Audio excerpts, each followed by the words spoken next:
ایسی چیز کو دیکھو جو اسلام اور اسلامی تعلیمات کے مخالفت میں ہے، تو تمہارا سب سے پہلی ذمہ داری ہے کہ اپنے ہاتھ سے اس کو روکنے کی کوشش کرو۔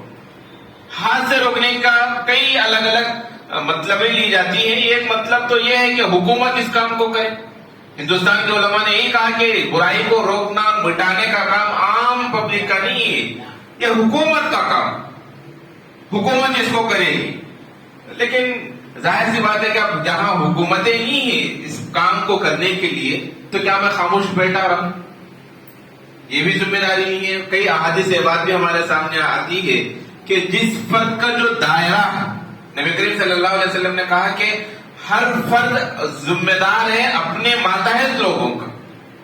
میں اپنے گھر کا ذمہ دار ہوں تو مجھے اپنے گھر کی نگہبانی کرنا اور ان کے برائیوں کو روکنے کا کام میرا ہے۔ بیٹا جوان ہوا ہے اور اس کی میں شادی کرنا میری ذمہ داری ہے۔ اگر میں نے اس کی شادی نہیں کی اور وہ کسی ایسی برائی میں ملوث ہو گیا جو اسلام کے اندر ایک بڑا گناہ مانا جاتا، تو اس گناہ کا اس کرنے والے پر جتنی ذمہ داری ہے، اس کے ذمہ دار شخص پر بھی اتنی ہی اس کی کیا کہتے ہیں کہ سزا اس کو بھی اتنی بھگتنی پڑتی۔ تو اسلام یہ کہتا ہے کہ ہمارا جو دائرہ ہے وہاں پر ہم سب سے پہلے کوشش یہ کریں گے کہ برائی کو اپنے ہاتھ سے روکنے کی کوشش کریں گے۔ کچھ برائیاں ایسی ہیں جو ہمارے ہاتھ سے روکنے کے دائرے سے باہر ہے، سماج کا ایک عام مزاج بنتا جا رہا ہے، سماج کا ایک ماحول بنتا جا رہا ہے، تو وہاں پر نبی کریم صلی اللہ علیہ وسلم کی یہ ہدایت ہے کہ وَمَن لَّمْ يَسْتَطِعْ، اگر تمہارے اندر اتنی طاقت، قوت اور صلاحیت نہیں ہے کہ تم اس کو اپنے ہاتھ سے روکو، تو فَبِلِسَانِهِ، اپنی زبان سے کہو کہ جو کچھ ہو رہا ہے برا۔ یہی جماعت اسلامی کر رہی ہے، گزشتہ 80 سالوں سے کر رہی ہے۔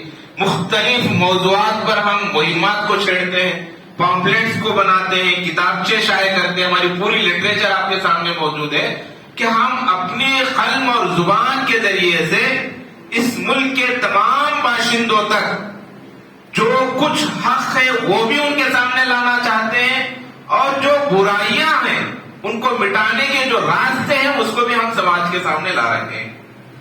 یہ بہت عام اصول ہے جو ہر جگہ ہم کر رہے ہیں۔ پوری جماعت مجموعی طور پر اس کام کو اس ملک کے اندر گزشتہ 80 سالوں سے کرتی آ رہی ہے کہ فَبِلِسَانِهِ، جو کچھ برا ہو رہا ہے۔ ابھی ہم دیکھیں گے کہ گزشتہ اسی 3-4 سالوں کے اندر ہم نے ایک مہم کی تھی کہ نشہ آور چیزوں کے مخالفت میں ہم نے ایک مہم بنائی کہ سماج کا ایک نوجوان طبقہ جو مختلف جماعتوں سے یا پارٹیوں سے